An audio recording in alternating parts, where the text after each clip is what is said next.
어제부터 우리는 함께 하나님의 그 성탄에 대한 말씀을 살펴보고 있습니다. 오늘 우리가 함께 읽으신 하나님의 말씀은 예수님의 어머니인 마리아와 또 침례 요한의 어머니인 엘리사벳이 만난 그 이야기들, 그리고 그 이후에 이루어지는 마리아의 찬송 시를 우리가 함께 읽어 보았습니다. 오늘 본문은 이렇게 마리아와 엘리사벳 간에 있었던 그 태중의 두 아이를 아기 예수님과 또 아기 침례 요한을 임신했을 때의 그 이야기들을 함께 살펴보시면서 은혜를 나누기를 원합니다. 먼저 우리가 이 본문에 들어가기에 앞서서 반드시 짚고 넘어가야 될 그런 중요한 포인트가 있다고 생각이 되는데요. 그것은 바로 우리가 마리아에 대해서 어떻게 이해하고 생각을 해야 되느냐라는 부분입니다. 카톨릭의 경우에는 마리아를 굉장히 숭배하고 또 특별한 위치에 있다라고 이야기를 합니다. 바로 육신의 어머니인 그 마리아가 육신의 어머니이긴 하나 그래도 예수님의 어머니이기 때문에 아주 특별하다라고 하는 것입니다. 그들은 이런 논리를 펴니다. 마리아도 죄인이기는 하지만 그래도 예수님의 어머니이기 때문에 심판자 대신 하나님 앞에 섰을 때에 일반적인 우리들보다는 그래도 발언권이 있을 것이고 뭔가 하나님께서 특별하게 대해주지 않을까라고 이야기를 합니다. 그래서 여러분 카톨릭 교회나 이렇게 유럽 같은 곳에 가보시면은 마리아의 사진이나 그림이나 이렇게 동상 같은 것을 세워놓고 그것에 헌금을 하고 또 초도 켜놓고 뭐 꽃도 헌화를 하고 그런 모습을 많이 보게 됩니다. 하지만 우리 개신교의 신앙의 경우에는 그것과 많이 다릅니다. 마리아가 아주 특별한 위치에 있다라고 생각은 합니다. 그것은 성경에 나타난 그대로이기 때문입니다. 하지만 마리아 또한 죄의 문제를 해결받지 못한 죄인 중에 하나이고 하나님께서 특별하게 사용한 사람에 불과하다라는 것입니다. 마리아도 다윗이나 모세나 엘리야처럼 특별한 성경 인물들과 마찬가지로 그들도 죄인이었듯이 마리아도 똑같이 죄인이라고 하는 것이 우리들의 믿음입니다. 이렇게 우리들은 예수님을 제외한 모든 인간이 죄를 해결하지 못한 그런 사람으로 보기 때문입니다. 그리고 마리아도 스스로를 비천한 사람이라고 묘사를 했을 만큼 아주 그 당시에 있었던 평범한 인생을 살았던 그런 소녀였습니다. 결론적으로 말씀을 드리면은 성경을 읽으면서 우리는 이 마리아를 너무 과대 포장해서도 안 된다라는 것입니다. 그리고 또한 너무 마리아에 대해서 경시하고 또 그를 작게 봐서도 안 된다라는 것입니다. 우리가 오늘 이 말씀을 열어서 함께 읽으시면서 살펴보실 때에는 그저 성령님께서 기록한 말씀 그대로를 함께 살펴보시면서 그 안에서 하나님께서 주시는 메시지를 듣기를 원합니다. 어제 우리는 함께 그 가브리엘 천사가 마리아에게 나타나서 이제 예수님을 잉태하게 될 것이다 라는 이야기, 수태고지에 대한 이야기를 함께 살펴보았습니다. 이 사건은 인류의 역사상 가장 중요한 사건이라고 이야기할 수 있습니다.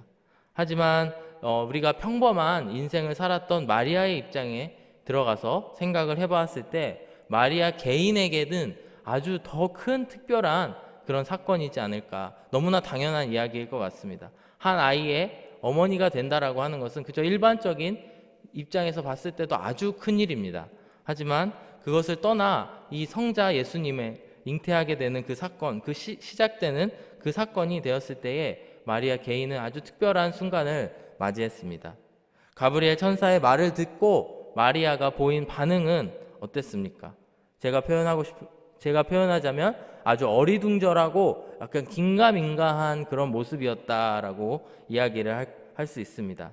천사 가브리엘을 통해서 내가 잉태하여 아들을 낳을 것이다 라는 말을 듣자 마리아는 나는 남자를 알지 못하는데 어찌 그것이 가능하겠습니까? 라고 대답을 합니다.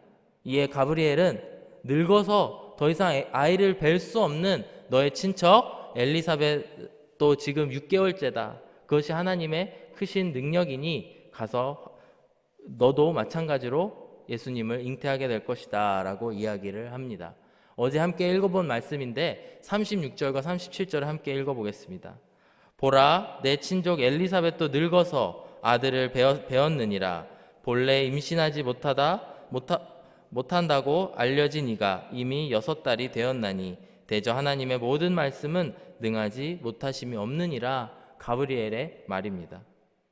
가브리엘이 말하고 있는 것은 이런 것입니다. 비록 조건은 다르지만 한 여자는 늙어서 임신하지 못하고 한 여자는 남자를 알지 못해서 임신을 못한다고 너희들이 생각을 하겠지만 그런 임신을 할 수 없는 두 여자에게 동일하게 하나님께서 임신을 하게 하실 것이고, 한 사람은 침례 요한이라고 하는 예수님의 그 선구자, 예수님의 앞길을 지키는 그 자가 태어날 것이고, 그리고 다른 한 여자는 바로 우리 인류를 구원하러 오신 구세주이신 예수 그리스도를 잉태하게 될 것이다 라고 하는 말을 하는 것입니다.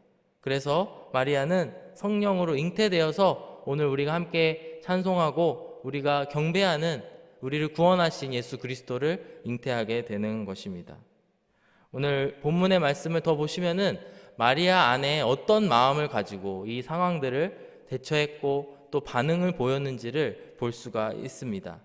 아마도 이런 마음을 가지진 않았을까 생각을 해보지만, 그것은 바로 천사가 무서워서 내가 마지못해 하나님의 모든 것들이 이루어질 것입니다 라고 대답을 했지만, 에이 말이 되겠어? 이게 내가 남자를 알지 못한 임신을 하겠어? 라고 불신했던 모습을 갖지 않았을까 어렸을 때는 생각을 해보지만, 오늘의 본문의 말씀을 보시면 마리아는 사실 긴가민가하고 어리둥절한 모습도 보이지만 내심 그것을 믿고, 하나님의 말씀을 믿고 엘리사벳이 임신을 했는지 안 했는지를 확인해 보러 가는, 전 정말 이 천사의 말이 하나님의 말인지 그것을 확인해 보러 엘리사벳에게 달려가는 모습을 볼 수 있습니다.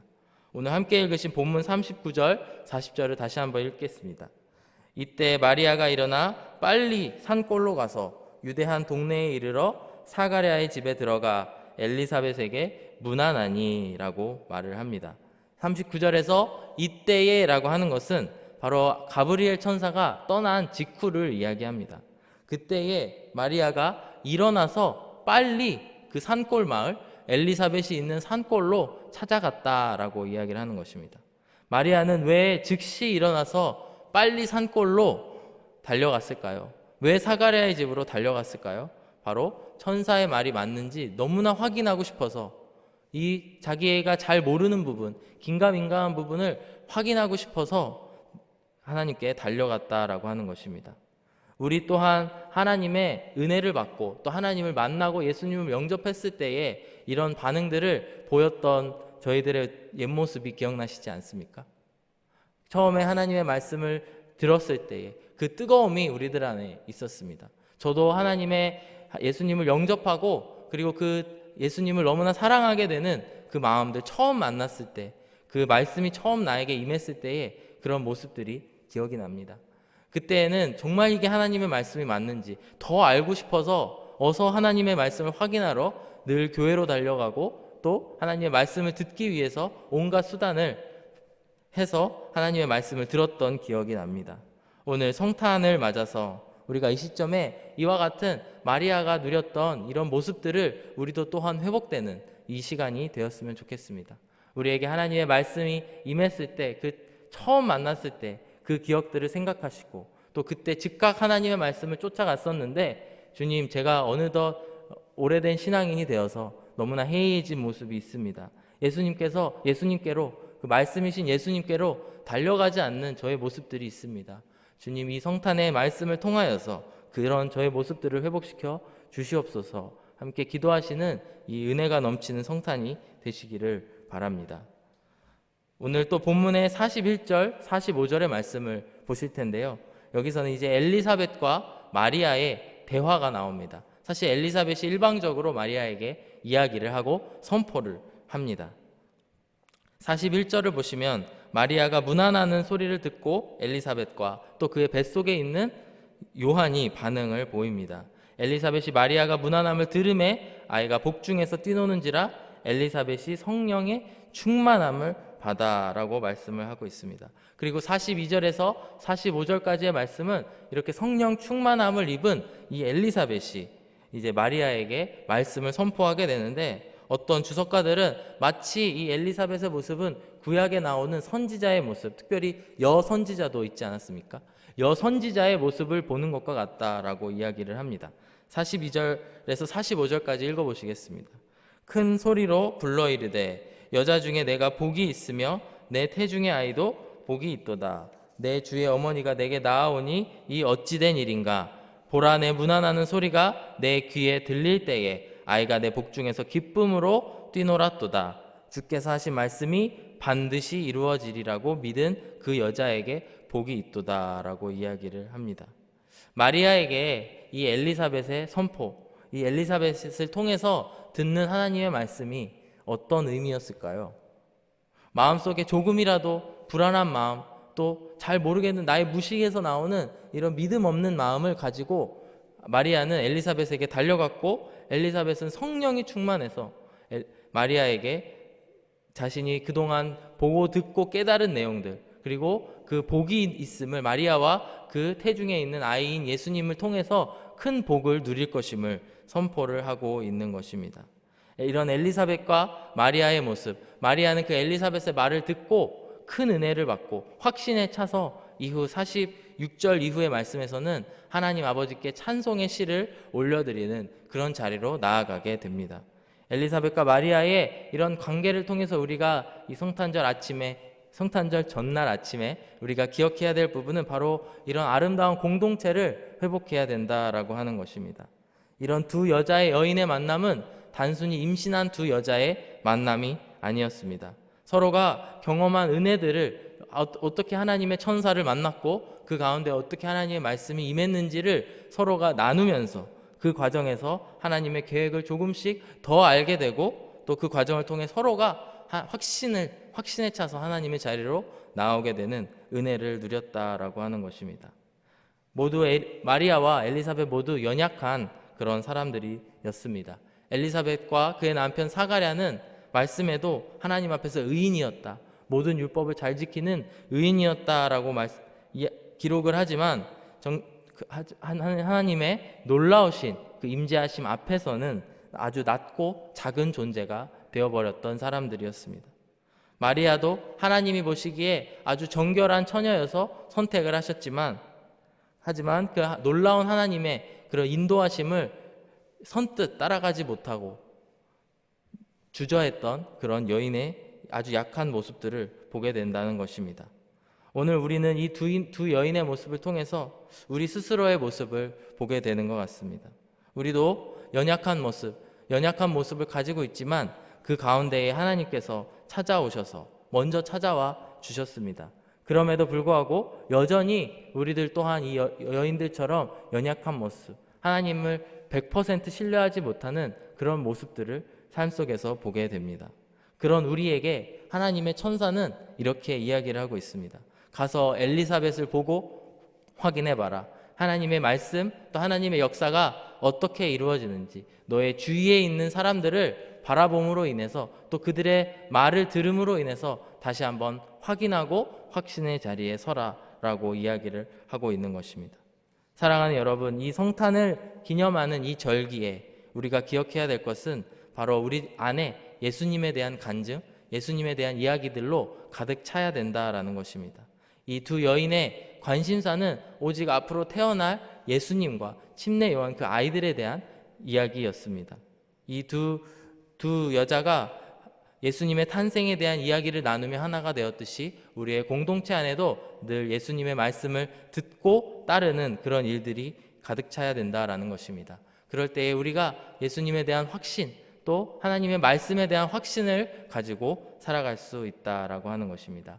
이 계절에 우리 안에 그런 공동체의 따뜻함, 그런 것을 회복할 수 있는 그런 시간이 되기를 간절히 바랍니다.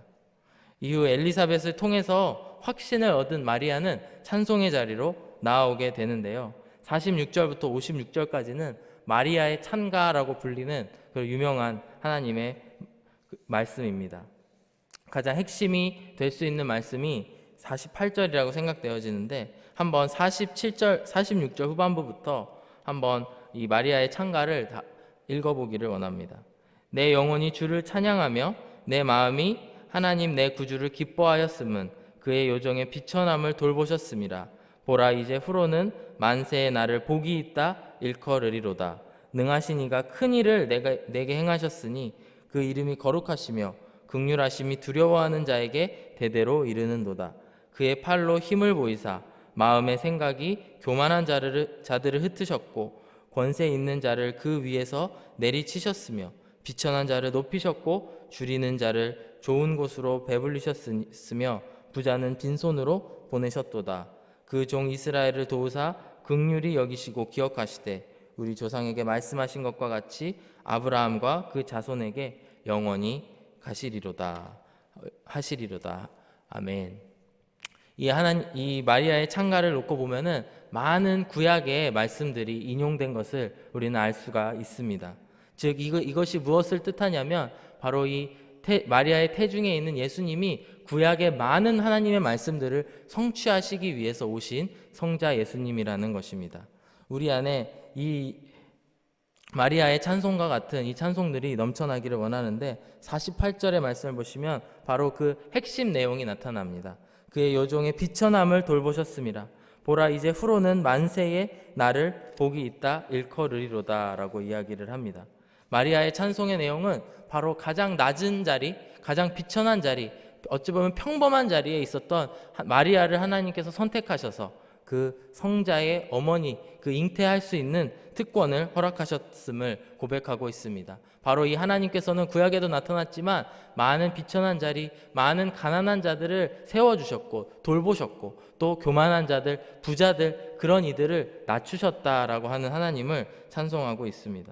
우리 안에도 이런 마리아의 은혜를 경험한 시절이 있을 거라고 생각이 됩니다. 가장 낮은 자리, 어두운 자리에서 주님을 바라보고 주님을 구했던 그런 시간에 하나님께서 우리를 찾아와 주셨고 또 그 가운데에 우리로 하여금 하나님에 대한 예수님에 대한 간증들이 넘쳐났던 그 시절들을 기억하시기를 바랍니다. 그리하여서 우리 안에 마리아처럼 엘리사벳처럼 하나님의 말씀을 선포함으로 확신이 가득 차게 되는 그런 이 성탄의 아침이 내일 되기를 간절히 바라옵고 축원합니다.